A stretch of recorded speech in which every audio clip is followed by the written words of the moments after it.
And how are you doing today out there? El-Amin once again with Elements Design, and today we are going to be designing a music note. Okay. Now, I do this music note. This is an earring. This size is large and it's a little bit heavy, and really I probably take this pair and I would probably convert it into a pendant for a necklace and make a smaller set, because this is like a little lighter, a little heavier than I like. So I'm going to definitely break that down. But however, it's a pretty nice shape. It's a pretty good shape. And there's so many variations of this. And starting this video off, we're going to just make one randomly. I'm not going to measure or anything before we get into it. I can pretty much estimate just by looking. It doesn't really matter. Like, I don't really want to make a really big one. So a lot of times I'll just kind of go along with the flow. And because I make so many, as I'm preparing for a show, I'll make several different sizes. And in the process of making those several different sizes, I'll just keep in mind about how much wire I'm cutting out, so that way I don't have to keep on measuring all the time. But after you make 100 pair, you know how much wire you're cutting out. And what I'll do for the future pair, when I do the specific video to say to make a 1.5 inch or a 2-inch pair of Clef note earrings, or bass note, whatever. I think this is treble clef. I'm sorry, treble clef earrings. Okay, this is what you do, and we'll cut out the exact amount of wire, and we'll cut out exactly what we need. I'm going to work this one this time out of. Let me see. I'm working, just to make it easy. I do it hard because this is actually nickel silver. Okay, aka white brass. All right. We're going to use this, and we're going to make it. This is 12 gauge brass. That's why it's a little heavy. So even if this 14 was the same size, it would reduce the weight tremendous amount. It would be much more easy to wear, much more easy and less difficult to deal with. Okay. All right. So the first thing we want to do is so let me kind of give that a file down. Bam. And for the rest of this video, this is going to be one of those speed 'em up videos, where I'm just going to make it, and it's going to happen real fast. And then we'll do the individual tutorials either at the end of this or separately, okay? Because I just want to do it real quick and just show you how it's done without doing all the talking. All right, and also just kind of do it kind of fast. All right, here we go.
And at this point right here, pretty much at this point, once we're at this specific point, the difference here that takes this piece to market is going to be the hammering technique.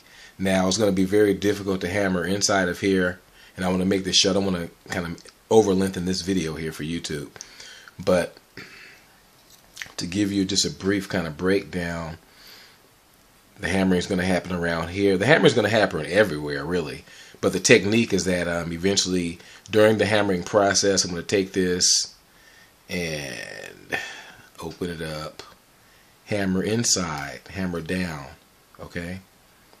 And I'm gonna do I'm gonna have to do a full tutorial on this, maybe, and put it on my website. There's a couple little secrets I have too. I don't know if I'm gonna give those away just yet before I get my marketing campaign for my jewelry started. But we'll see. Let me think about it. Let me see here. But this is in general. This got you to the point that you need to get to. And that's how you do it from there. This is actually something I could sell on the market, but I hammer everything still. Look how sturdy it is. It's great. It's a good piece. You can just put a jump ring on there like this right here, and then add on a hook. Alright. And then also too, I do have a tutorial on how to make the hooks, on if you want to make your own hook. So look out for the tutorial. Just subscribe to my site and just go through my videos and see which one I have to learn how to make the hook on there. Okay. So this could be a pendant onto a necklace, right? It could be used as earrings. It's very light. Alright. And then after that, I'm going to go into a whole sequence of, I tell you what, I'm going to speed hammer this. I'm going to speed hammer it, alright? Just to make the video short. Then I'll do a whole tutorial. Alright, let's do it that way.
So as we see here, we've made our music note, and this very nice music note, I might add.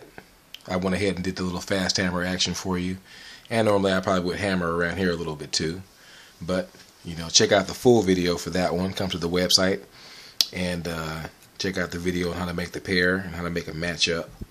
That's the tricky part. Anybody can make one. Well, not anybody, but it's enough of a task to make one.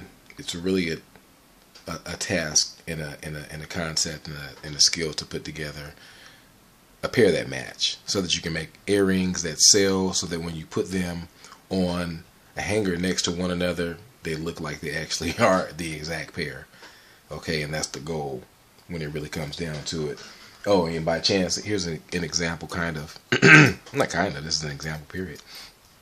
Okay, that's going to be a pair. Alright, they look alike.